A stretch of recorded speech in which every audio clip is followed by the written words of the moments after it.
2 weeks before my birthday, my 3 children slid a life agreement across the table, their eyes colder than the December frost outside, their smiles rehearsed mechanical, like they had been waiting for this moment all along. For a second, I thought it was some sort of cruel joke, a prank born out of family mischief, but there was nothing playful in their stares.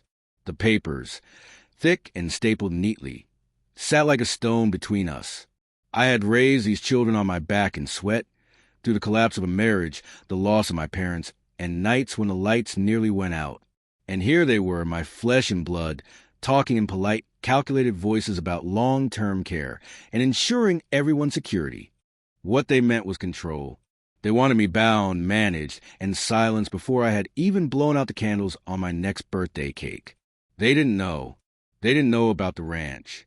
800 acres of stubborn soil and sky I'd kept in my name, unspoken and unshared, because something inside me always warned that love could curdle when money entered the room. They didn't know about the trust, either. 7 million quietly compounding, growing fat while they assumed I was nothing but a fragile old man who should be tucked away. As my eldest, Michael, pushed the papers closer, his gold watch caught the light. "It's for your own good, Dad," he said, the voice of a man who had already rehearsed his victory. Behind him, my middle child, Anna, fiddled with her pen, tapping it with a rhythm that screamed impatience.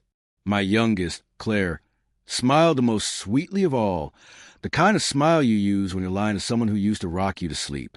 My throat tightened, rage pressed against my ribs, but I forced my hands to stay steady as I lifted the first page. The word swam, full of legalese about guardianship, asset control, health management. In short, they wanted me to sign away my autonomy, my freedom, my life. They thought I was cornered, weak, an old lion with no claws left.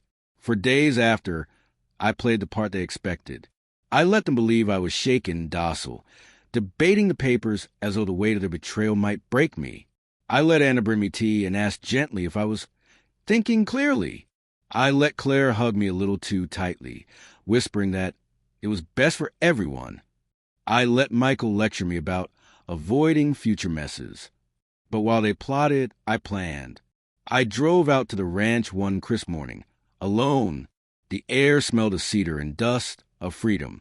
I ran my hand along the weathered fence posts, feeling the same stubborn grit that had carried me through life. 800 acres stretched around me like a secret no one could steal. I stood in the middle of it and laughed until my breath came in ragged bursts.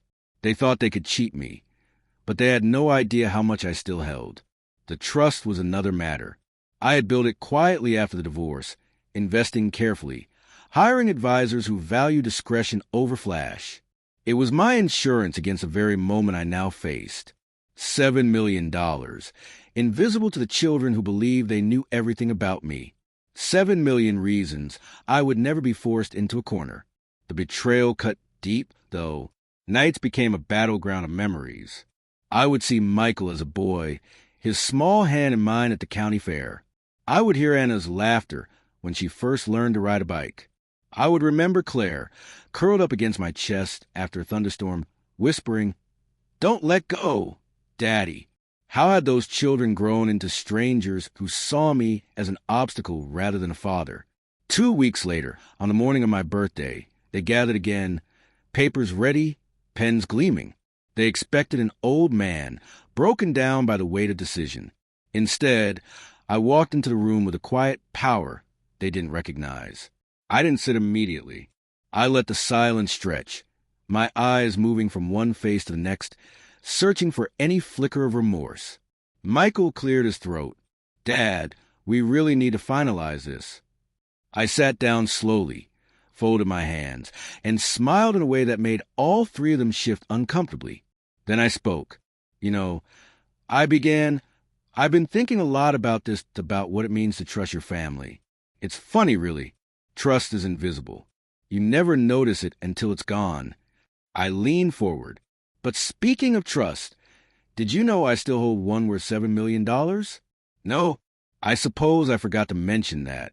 And the ranch, 800 acres, still in my name. That too must have slipped my mind. The silence that followed was thick enough to choke on. Michael's face drained of color. Anna's pen fell to the table with a clatter. Claire's smile faltered, her lips parting in shock. I slid the unsigned agreement back across the table. You see, children, I'm not signing anything. Not today, not ever. And from this moment on, you should know one thing very clearly. You try to cheat me, but the game isn't over. You may have forgotten who raised you, who built everything you stand on. But I haven't. For the first time, they looked at me not as an old man, but as someone they couldn't manipulate. I stood, leaving the papers untouched, and walked out without another word. That night, I drove back to the ranch. The moon lit the fields like silver, and I felt lighter than I had in years. My children had revealed who they truly were, but I had revealed to myself something more important, that strength doesn't fade with age, not if you refuse to surrender it. I poured myself a drink, raised it to the stars, and whispered into the wide Texas night, "Happy birthday to me." And for the first time in a long time, I felt truly alive,